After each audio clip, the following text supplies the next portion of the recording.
Omar Dhani adalah prajurit TNI AU yang dianggap sebagai bagian dari PKI. Omar Dhani lahir di Forsten Landen, Kota Solo, tepatnya pada tanggal 23 Januari tahun 1924.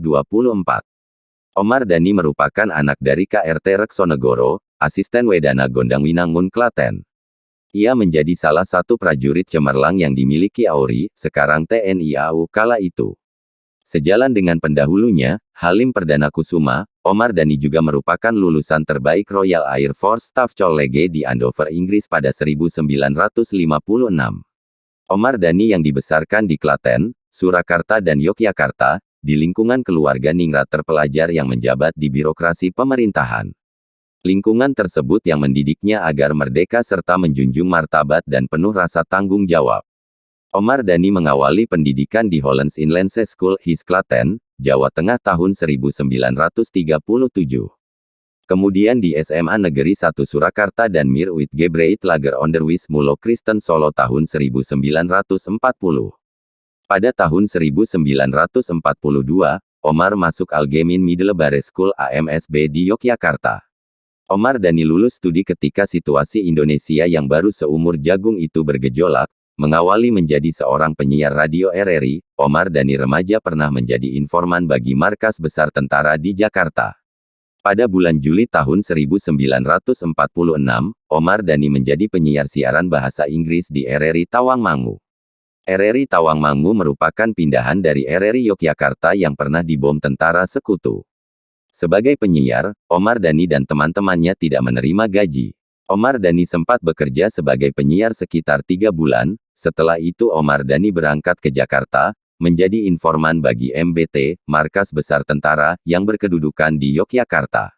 Bekerja tanpa gaji dan tanpa proses rekrutmen yang berbelit-belit demikian antara lain ciri khas masa revolusi tahun 1945 sampai tahun 1950. Omar Dhani memperoleh nafkah dari melakukan berbagai pekerjaan seperti penyiar RRI dan pegawai bagian penerangan luar negeri di Kementerian Penerangan, berjualan obat Aspro, perban, kapas, obat merah, norit, secara door-to-door. Pada bulan Oktober tahun 1948, Omar Dhani masuk bekerja di Javasche Bank. Ia kemudian memutuskan untuk keluar dari kantor itu karena ada tantangan yang lebih besar di luar. Pada bulan Juli tahun 1950, AU membuka pendaftaran bagi pemuda Indonesia untuk dididik sebagai penerbang navigator. 2. Omar Dhani yang waktu itu berusia 26 tahun pun ikut mendaftar.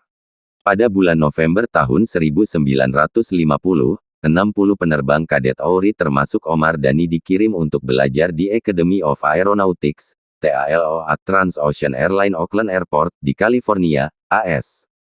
Bulan November tahun 1951, Omar Dhani berhasil menyelesaikan pendidikan di sana dan kemudian kembali ke tanah air dan dilantik sebagai Letnan Muda Udara I, sekarang Peltu pada akhir Juli tahun 1952 dan bertugas sebagai kopilot Dakota di Pangkalan Udara Cililitan, sekarang Lanut Halim Perdana Kusuma. Omar Dhani ikut serta dalam beberapa penugasan operasi militer, seperti pada PRRI di Sumatera. Karir Omar Dhani melesat pesat, dalam waktu hanya 9,5 tahun ia mencapai posisi puncak di Angkatan Udara. Belum genap berusia 38 tahun, Omar Dhani dilantik sebagai Menteri Panglima Angkatan Udara menggantikan Laksamana Udara Surjadi Suryadharma pada tanggal 19 Januari tahun 1962. Digambarkan bagaimana kekuatan AURI sebelum tahun 1965 yang merupakan salah satu angkatan udara terkuat di kawasan Asia Tenggara, bahkan di Asia. Diceritakan juga tentang kedekatan AURI dengan Presiden Soekarno. Di samping berbagai masalah yang mengganjal antar angkatan, terdapat pula kerenggangan hubungan antara pimpinan angkatan ini dengan pribadi tertentu di Angkatan Darat seperti Maijen Soeharto. Angkatan Udara yang dipimpin oleh Laksamana Omar Dhani sangat loyal terhadap Presiden Soekarno. Mereka mendukung gerakan Ganyang Malaysia yang dilancarkan pemerintah Soekarno. Tetapi pihak Angkatan Darat dalam hal ini Soeharto tidak mendukung kebijakan itu dengan sepenuh hati. Untuk menghadapi Malaysia pada tanggal 3 Mei tahun 1964, dibentuk Komando Siaga, yang kemudian berubah nama menjadi Komando Mandala Siaga Kolaga, yang dipimpin oleh Menteri Panglima Angkatan Udara Lakdia Omar Dhani. Wakilnya adalah Brigjen TNI Ahmad Wiranatakusumah yang juga merangkap sebagai Kepala Staf Kostrad. Kolaga membagi pasukannya menjadi 3 komando, salah satunya berpusat di Kalimantan Barat, dipimpin oleh Brigjen Suparjo. Ahmad kemudian digantikan oleh Maijen Soeharto yang merangkap sebagai Panglima Kostrad. Terjadi friksi antara Omar Dhani dengan Soeharto, bahkan Soeharto mengatakan kepada Presiden Soekarno bahwa Omar Dhani tidak cocok sebagai Panglima Kolaga. Nama Omar Dhani dikaitkan dengan kasus pemberontakan G30 SPKI tahun 1965. Hal tersebut dimulai dari dibeberkannya peristiwa yang terjadi di Halim menjelang dan pada tanggal 1 Oktober tahun 1965. Kisah yang terjadi menjelang dan setelah kedatangan Presiden Soekarno ke Halim Perdana Kusuma. Perintah Harian Menteri Panglima Angkatan Udara tanggal 1 Oktober itu ditulis dengan spontan oleh Omar Dhani setelah mendengar siaran berita RRI pukul 7 tentang G30S. Omar Dhani langsung meminta kertas dan pulpen untuk menyusun konsep. Setelah dikoordinasikan dengan Panglima Koops Komodor Udara Leo Watimena, pernyataan itu langsung dikirim ke Departemen Angkatan Udara untuk dikonsultasikan kepada DMPO Komodor Udara I Ignatius Dewanto. Sekitar pukul 8.15 Omar Dhani mendapat telepon dari Letkol Suparto bahwa Presiden Soekarno dalam perjalanan ke Pau Halim. Kembali Omar Dhani teringat konsep yang baru dibuatnya. Ia berusaha menarik kembali konsep surat itu supaya bisa disesuaikan dengan pendapat Bung Karno mengenai G30S. Namun ternyata surat itu telah terlanjur dikirim ke Depau. Perintah harian itu kemudian menjadi persoalan besar di mata kelompok Soeharto. Perintah harian yang pernah dikeluarkan Omar Dhani tanggal 1 Oktober tahun 1965 itu dinilai oleh Soekarno sendiri, Barik, terlalu tergesa-gesa. Namun perintah itu dianggap oleh kelompok Soeharto sebagai bukti keterlibatan Omar Dhani dalam mendukung G30S. Bila Presiden Soekarno tidak bertindak tegas terhadap Menteri Panglima Angkatan Udara mungkin ia sendiri akan terganjal kedudukannya. Omar Dhani mengajukan surat pengunduran diri kepada Presiden Soekarno, tetapi ditolak.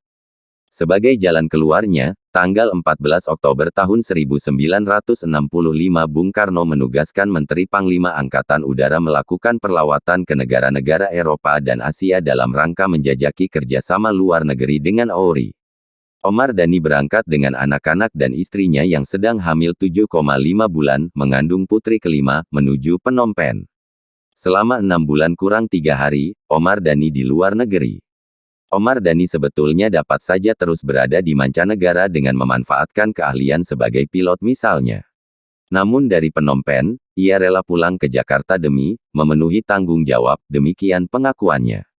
Dengan pesawat Hercules C-130 milik AURI, tanggal 20 April tahun 1966 Omar Dhani sekeluarga kembali ke Indonesia, mendarat di Semplak, Bogor, dan langsung ditempatkan di Bungalow AURI di Cibogo dengan status tidak boleh keluar dari sana.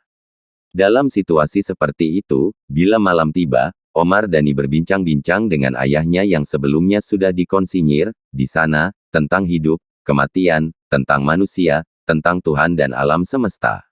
Suasana sekitar yang sejuk dan senyap itu membawa mereka larut berdiskusi kadang-kadang sampai dini hari. Tanggal 23 Oktober tahun 1966 Omar Dhani dipindahkan ke rumah tahanan Nirbaya yang letaknya sekitar 800 meter di sebelah selatan asrama Haji Pondok Gede. Yang memberatkan Omar Dhani adalah pembelaannya yang berbunyi, segala perbuatan dan tindakan anggota-anggota AURI yang saya pimpin selama 1409 hari, yaitu dari tanggal 18 Januari tahun 1962 sampai tanggal 27 November tahun 1965 adalah menjadi tanggung jawab saya penuh. Oleh sebab itu, segala tindakan dan perbuatan anggota-anggota AURI, Tamtama, Bintara atau perwira yang langsung atau tidak langsung tersangkut dalam peristiwa G30S adalah menjadi tanggung jawab saya, selaku Menteri Panglima Angkatan Udara pada waktu itu. Omar Dhani diadili dalam sidang Mahkamah Militer Luar Biasa, Mahmilub, dan divonis hukuman mati pada tanggal 25 Desember tahun 1966 yang kebetulan merupakan hari Natal dan juga jatuh pada bulan suci Ramadan. Tahun 1980 hukumannya diubah menjadi seumur hidup. Setelah itu, bersama dengan Subandrio, ia mendapat grasi yang dikeluarkan pada tanggal 2 Juni tahun 1995. Akhirnya, suami dari Sri Wuryanti ini dapat menghirup udara bebas pada tanggal 15 Agustus tahun 1995 setelah meringkuk dalam penjara selama 29 tahun. Omar Dhani dituduh terlibat peristiwa G30S karena landasan udara Halim Perdana Kusuma yang berada di bawah wewenangnya dijadikan tempat pelatihan pemuda rakyat Onderbouw PKI. Dia dituduh membiarkan dan memberikan tempat berlatih bagi pemuda rakyat dan yang dituduh PKI di kawasan Halim yang merupakan daerah kekuasaannya pada masa itu. Omar Dhani menghembuskan nafas terakhir pada pukul 13.55 waktu Indonesia Barat pada hari Jumat tanggal 24 Juli tahun 2009 setelah sejak 2 hari sebelumnya dirawat di RSPAU karena lanjut usia. Omar Dhani diketahui sakit radang paru-paru yang akibatnya membuat napasnya sesak dan terserang penyakit tua lainnya. Jenazahnya dimakamkan di TPU Jeruk Purut.